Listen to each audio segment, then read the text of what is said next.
모든 공부는 양을 줄여야 됩니다. 반복을 해야 되거든요. 계속 반복을 해야 결국에는 내게 되는데 그러려면 이렇게 뭐 모든 지역적인 부분들을 다 정리하고 시험에 준비할 필요는 전혀 없고요. 특히 행정법은 범위가 정해져 있습니다.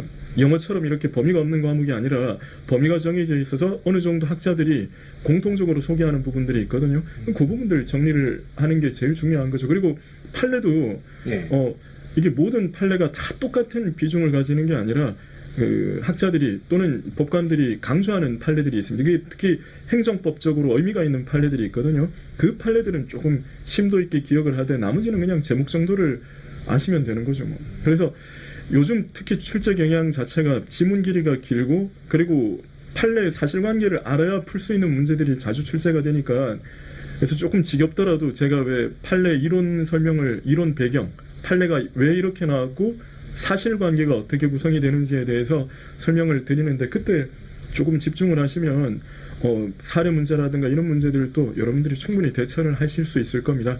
특히 올해 국가직 같은 경우는 사례 문제가 4문제 나왔는데 결국에는 그 사례 구성이 판례의 사실관계로 구성이 되거든요. 그래서 판례 그 배경 설명들을 좀 드릴 때 지겹더라도 좀 집중을 해주시면 도움이 될 겁니다. 그래서 그 이번에 국가직 같은 경우에는 점수 편차가 사실 좀 컸었어요. 그러니까 고득점 하시는 분들은 뭐 90점 넘어서는 고득점도 하셨지만 80, 90점은 충분히 받을 수 있었던 분들이 70점대에 머물러 있는 분들도 꽤 있었거든요. 그게 조금 좀 이 결론 부분만을 정리를 하고 들어가신 분들이 조금 그런 부분들에서 점수가 정체를 보였던 그 시험이 올해 시험이 아닌가 싶어요. 그래서 특히 이제 내년 시험을 대비하실 때는 더더욱이 어떤 지문 길이 길어지는 4줄, 5줄은 기본으로 나오니까 길어지는 부분들에 대해서 준비를 하실 때도 그 정리를 판례를 전체를 좀 더 이해를 하시려고 하시고요. 특히 그렇게 하면 또 이게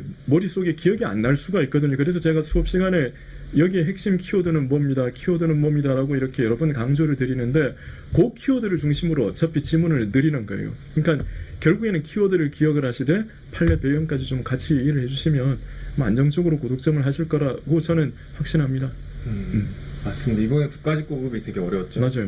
국가직 고급이 어려워서 지문 길이도 길었고 그리고 좀 뭔가 단계가 그러니까 A에서 B, B에서 C, C에서 D 이렇게 넘어가는 게 아니라 바로 A에서 D를 물었던 그런 문제들이었거든요. 그러니까 뭐 예를 들면 우리 수업 시간에 많이 봤었던 개인 택시 사업면허는 특허다. 특허는 재량행위다.